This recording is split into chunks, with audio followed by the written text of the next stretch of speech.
question, who do you say that I am?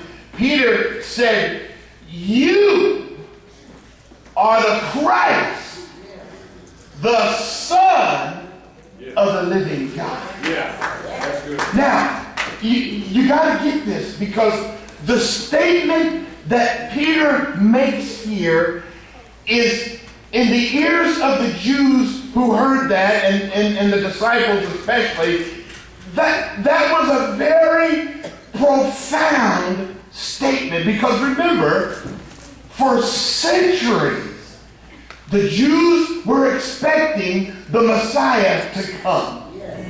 That's what they were taught from infancy, that one day the Messiah would come and that he would reign and that he would set up his kingdom and everything would just be all right and everything would be lovely and beautiful. And so the people were expecting the Messiah to come. But the problem was, when Jesus came and began to do ministry the way he did, that wasn't what they were expecting in their Messiah. They were hoping for a conquering king, a conquering warrior to come in and to overthrow the oppressive Roman government, because at this time, Rome was overruled, or Jerusalem, Israel, was overruled by the Romans. They were the iron hand of the law that the Jews were subjected to. And so they knew that when the Messiah came, or they believed when the Messiah came, he would get rid of those ungodly Romans. Right. Jesus comes, but he doesn't do what they expected. Yeah. That's right. The kingdom that he came to establish was so different from what they expected. In fact, Jesus even said to Pilate on one occasion, he said, my kingdom is not of this world. And so for Peter to make the statement that he makes here when he says, you are the Christ. That word Christ is the Hebrew equivalent to Messiah. And that's what Peter was saying. That's what the Jews were hoping for. You are the Messiah. And another title for the Messiah was Son of the Living God. All right. That was the statement that Peter makes in response to the question that Jesus asked, who do you say that I am? You see, folks, Jesus is much more than a prophet. All right. He is God incarnate. Now, to understand that word incarnate, it simply means he is God in the flesh. He is God in the flesh. And so John, in his gospel, in chapter 1, said these words. John said, in the beginning was the Word, and the Word was with God, and the Word was God. And then later on in verse 14 of that first chapter, John said, and the Word was made flesh and dwelt among us. Folks, the eternal, almighty, all-knowing, everlasting God was made flesh. Right. Born of a virgin. That's why he was named Emmanuel, which simply means God with us. So, Jesus, I believe, asked the same question today that he asked his disciples many years ago. That same question is being posed to us today. Who do you say that he is? In other words, who is he? to you. That's good. That's good. Who is he to you? I agree with what the psalmist said there in Psalm 118. Because who he was to the psalmist there is also who he is to me, and so much more. But let's look at what he said here in verse 14. Who is he to you? Who is he to me? Here we go. I agree with him when he says here in verse 14, the Lord is my strength. Yeah. Well, that's the first thing. The Lord is my strength.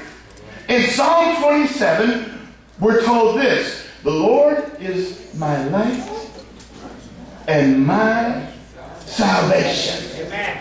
Who shall I fear? And then he goes on to say in that same verse, the Lord is the strength. The Lord is the strength of my life. Of whom shall I be afraid? You see, if God is for me, who can be against me? If I've got the creator of heaven and earth on my side, who can be against me? What can a measly man do if the creator of the universe is for us? Who can be against us? It all depends on who he is to you. And when you really stop to think about it, whoever he is to you, that will determine the course of your life. That will determine the direction that you will go in life. Whoever he is to you. If he is your King of Kings, if he is your Lord of Lords, guess what? That's going to make all the difference in your life. It really is. Because if Christ is not making a difference in your life, I have to say to you, you don't know him. Who are you talking about, really? I know him.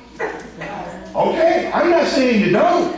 But what I am saying is, if you know him, there ought to be some evidence there. That's right. Yeah. What did Jesus say? By their fruit, you're going to know them, right? By the way we live. By the way we love. By the way we care. That's really going to show who we are and what we're made of. So, the Lord is my strength. He is the strength of my life. And here's what I found out. I don't know about you, but I need strength every day. Anybody need strength every day? Everybody better raise your hand. I need strength every day. When you go into that job, you need strength. You need strength. When you're there at home, you need strength. When you got to deal with some of your relatives, you need strength. When I got to deal with some of y'all,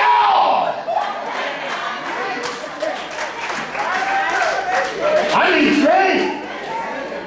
Amen? When you got to deal with it, I ain't too bad. We all need strength. We need strength. And so, where do I get that strength? Who is the source of my strength? Yeah.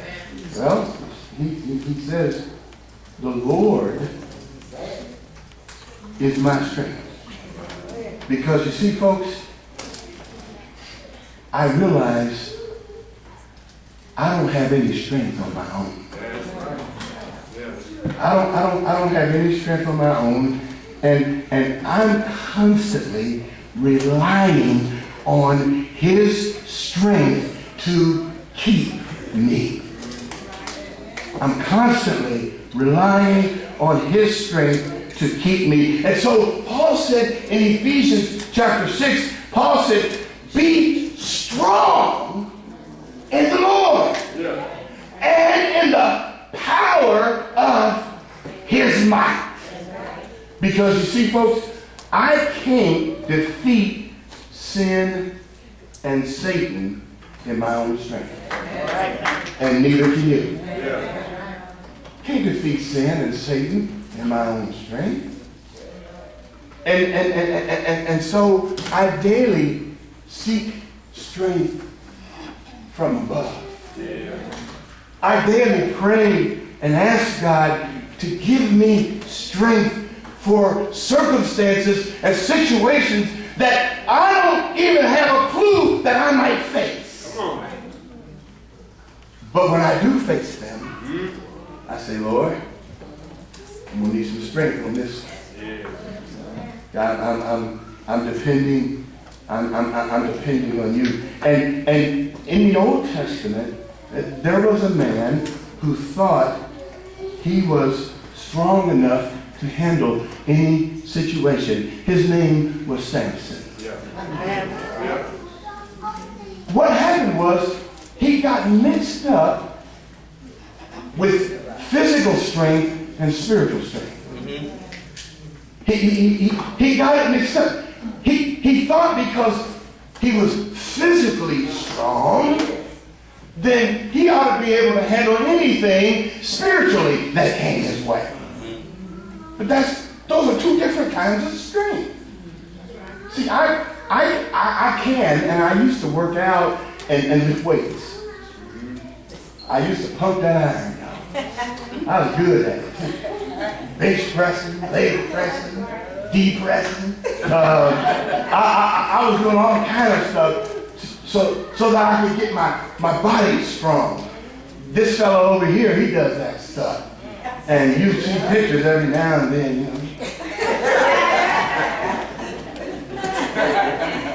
doing all that stuff. Well, I did that too, but I can't do that no more. I ain't got a 6-pack, I got a 12-pack.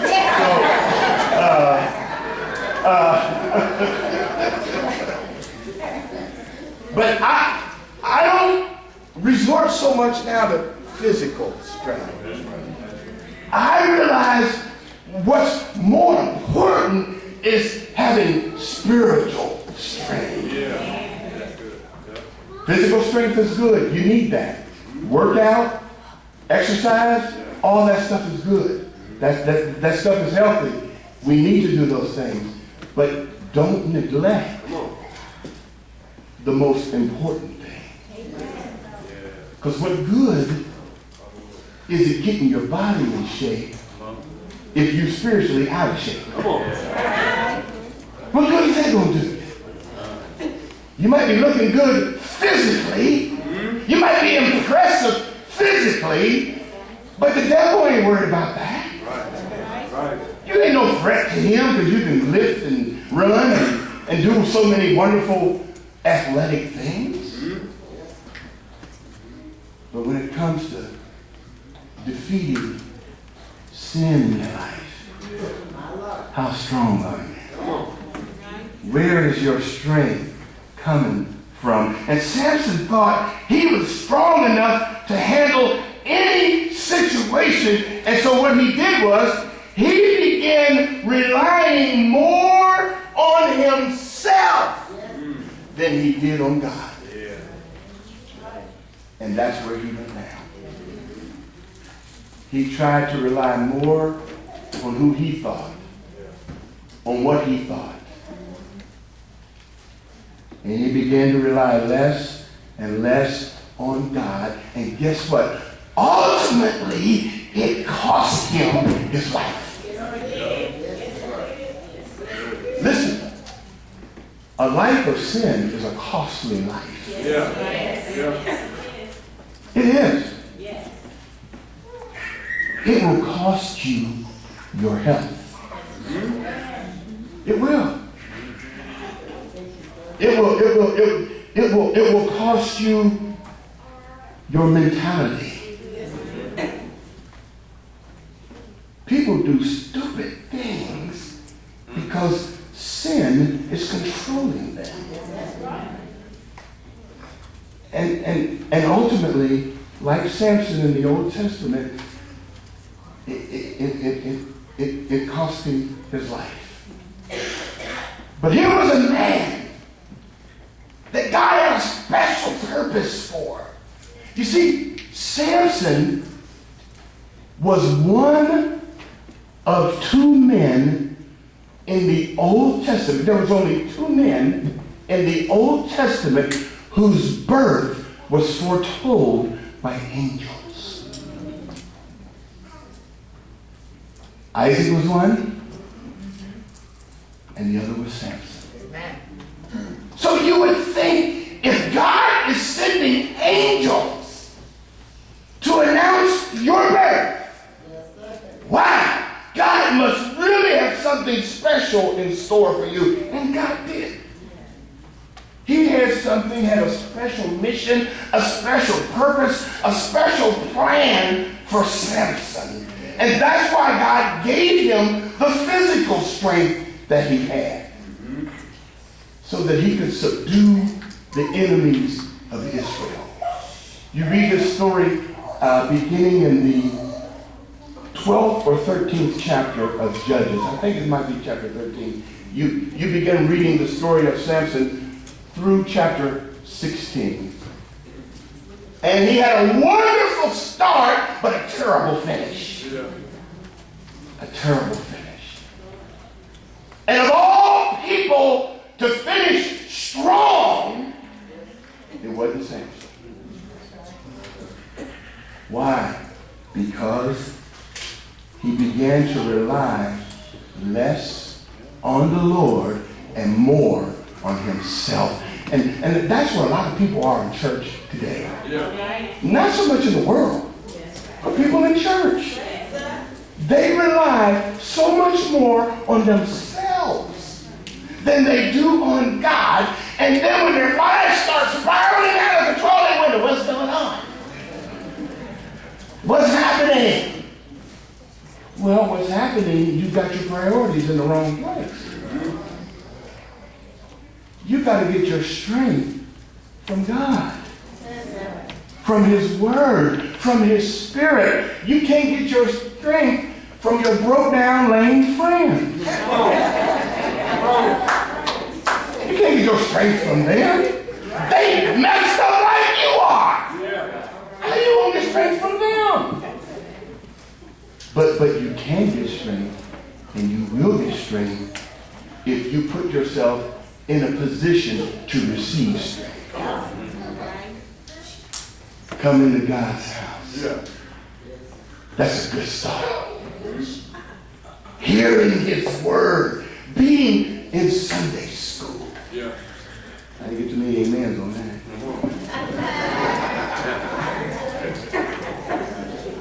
Hearing His Word, putting His Word in your heart. That's what the psalmist said, your word have I hid in my heart, that I might not sin against you. That's where your strength comes from. And as I said before, for Samson and for so many people today, it's foolish to rely more on yourself and rely less on God. You need to flip that thing. Rely less on yourself and rely more on God. Amen? Amen. So, who is He to you? He says here, the Lord is my strength. And then the next thing He says here is the Lord is what? What does He say? Salvation. Oh, before salvation? Song. The Lord is my song. The Lord is my strength. The Lord is my song. The Bible says, I will sing of the mercies of the Lord forever. And I can't tell you how many times God has used a song to give me exactly what I needed. He used a song to help me regain perspective. The right kind of songs fills our heart with joy. So that's why it is critical, it is important, the music that you listen to. All right? And I've said it before and I'm going to say it again. I wouldn't give a quarter for 50 cents.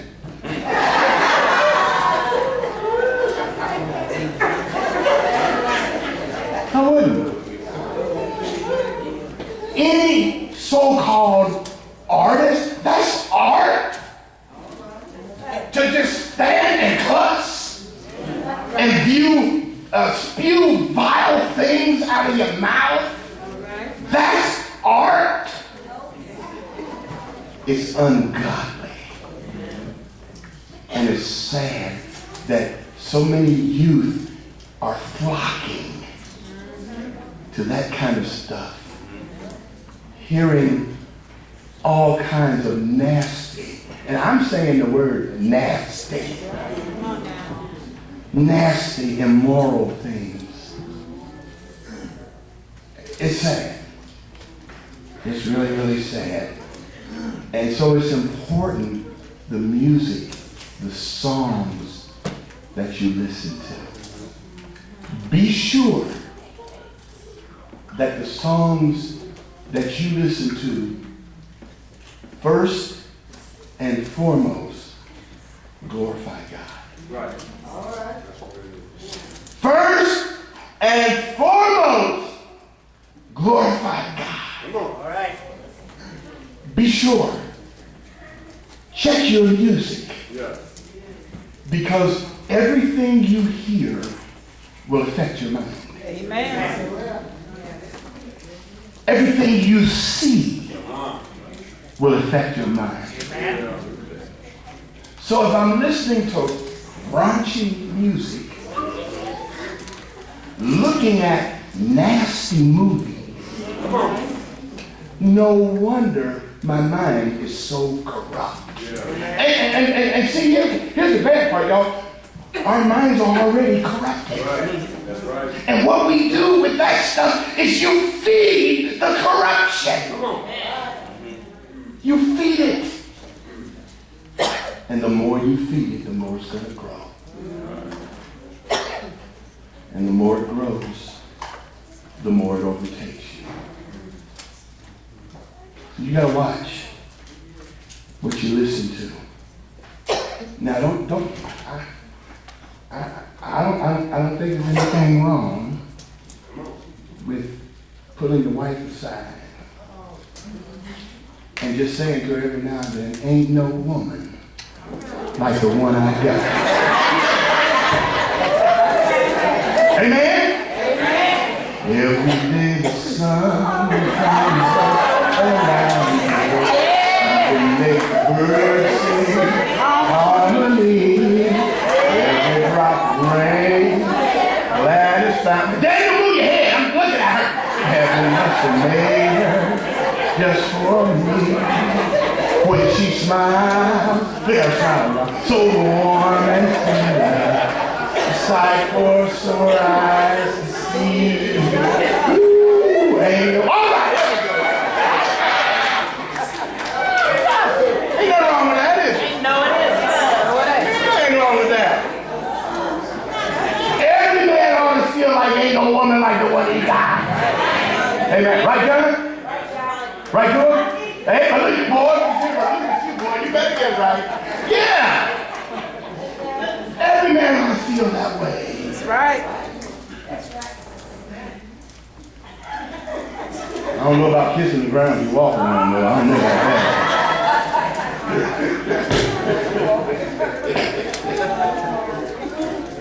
But what we listen to makes a difference. Who you listen to makes a difference. You see, listen. Rehoboam, the son of Solomon, Rehoboam had the kingdom handed to him on a silver platter. He had it. What it must have been like to have the wisest man in the world that time as your daddy. Can you imagine that? The wisdom of Solomon, and you're sitting on Solomon's lap. And he's telling you about life. And things to watch out for. Things to be aware of. And you got this man that God has endowed with incredible wisdom. And so as Solomon dies, the kingdom goes to Rehoboam. He then met with the counselors that Solomon would meet with and said, now guys, how do you suppose I should run the kingdom? And they told him how he should do it. Then he went and talked to some of the young knuckleheads his age. And he asked them, what y'all think? They can't think. So I hear my kids sometimes talking about, you get on my nerves, but you too young to have nerves. Nerves is for old folk like me. But Rehoboam didn't listen. And you know what? Listen to me now. Listen. The jails and prisons are filled with men and women who wouldn't listen. Amen. They wouldn't listen. Rehoboam wouldn't listen to the advice of the counselors that Solomon had. He listened to those young boys who didn't know nothing, but told him what he wanted to hear. And he ended up losing the kingdom.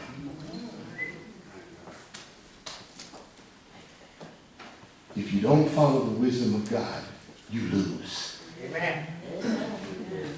You lose.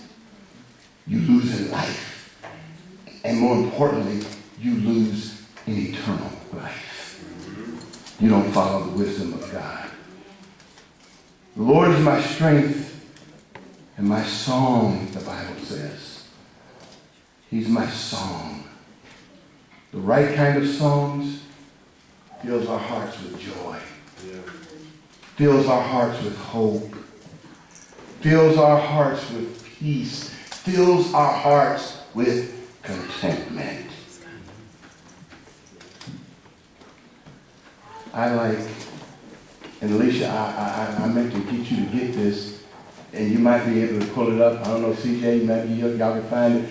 I like the song by Edwin Hawkins singing. Anybody know anything about Edwin Hawkins singing? Oh my goodness! I like that song by Edwin Hawkins singing. Now this is not the one I want you to pull up, Lee. Oh Happy Day. Man, I tell you, what a way to sing that song. But the song that I really, really think a lot about by Edwin Hawkins singer, Carl, is a song that simply says, I'm going away. I'm going away. And yeah! And it's a song that looks forward to heaven. Now you can have this world all you want. Yeah. You can have it. It's corrupted. It's a mess. It's a mess. You can have it all you want. But I know, because of my faith and trust in the Lord, I'm going away to a much better place. And what a place it's going to be. What a glorious place it is. What a wonderful place. Jesus said in John chapter 14, Jesus said, I go to prepare a place for you. He said, I'm going to prepare a place for you. Now, wouldn't you want to be in the place that he has prepared? Amen. Because it's better than any place on this earth. You can get in the finest of mansions. I see these Hollywood and these entertainers having homes, 25, $30 million homes. And that's on the cheap end. And they got these palatial palaces that they've built and all of the grandeur and all of the stuff that goes along with it. You know what? It's all going to be gone one day. It's all going to perish one day. Would I like to look at them? Probably would. Ain't no way I could live in them, though. I just couldn't. It would be weird. It would be odd. It would be strange to come from where I've come from and to live in something as opulent as that. But you know what? What God has prepared in heaven is many times over better than that.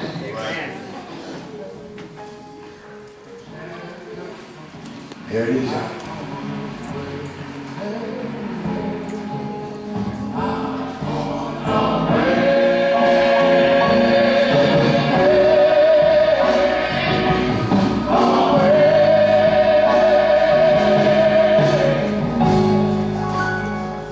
I'm going away.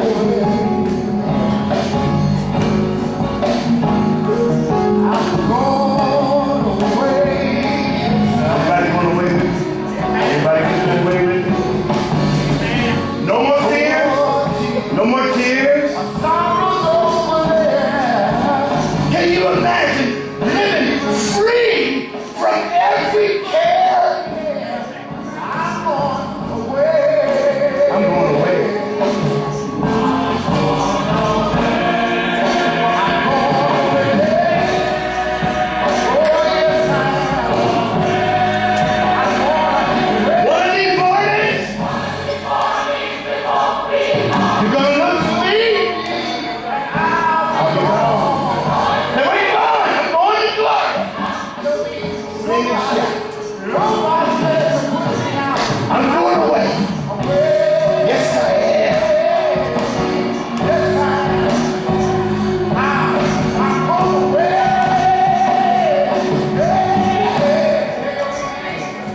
See, that kind of song moves me. I'm going away. I'm going to that place that he has prepared for me. And that's where I will spend eternity with him. Last thing here. He said, the Lord is my strength and my song, and he's become my salvation. I'm hot. Is the air on? That ain't got nothing to do with the sermon. I'm just telling you. Somebody, Arnold, adjust that thing. Keep that air. Is it that song I sung you see, Dave? Is it on? Is it on? Woo.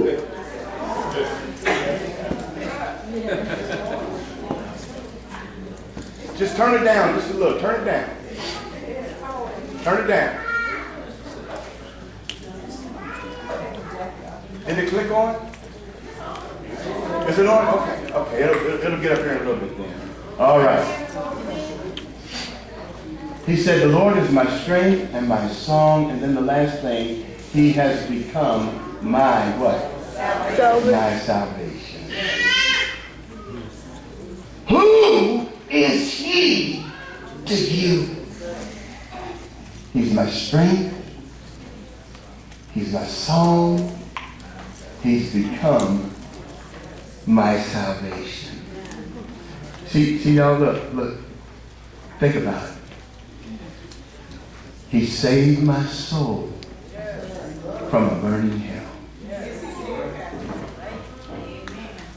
And one of the main reasons, listen, one of the main reasons why we exist as a church is so that we might show others the way of salvation. Amen. That's what we got to be about. Amen. Pointing others to Jesus. Showing them the way of salvation. He said, I am the way, the truth, and the life. And no man, no one comes to the Father but by me. And then Jesus said in John chapter 20, after he rose from the dead, he said to his disciples, as the Father has sent me, so have I sent you. He sent us, y'all. And we have to be going. Constantly going. And that's part of what our Back to Church Sunday and I Love Sundays, that's really a lot of what those campaigns are all about. They're really about getting people into church so that ultimately we can get them to Jesus. Right. That's the goal. Get them in God's house. Get them to Jesus. That's what we're striving toward. That's what we're praying for. That's what we're asking God to move in our midst in an incredible way, so that others can know that he too wants to be their strength and their song and their salvation. So, as I close, let me just ask you this. Who is your strength? Who is your song? Who is your salvation?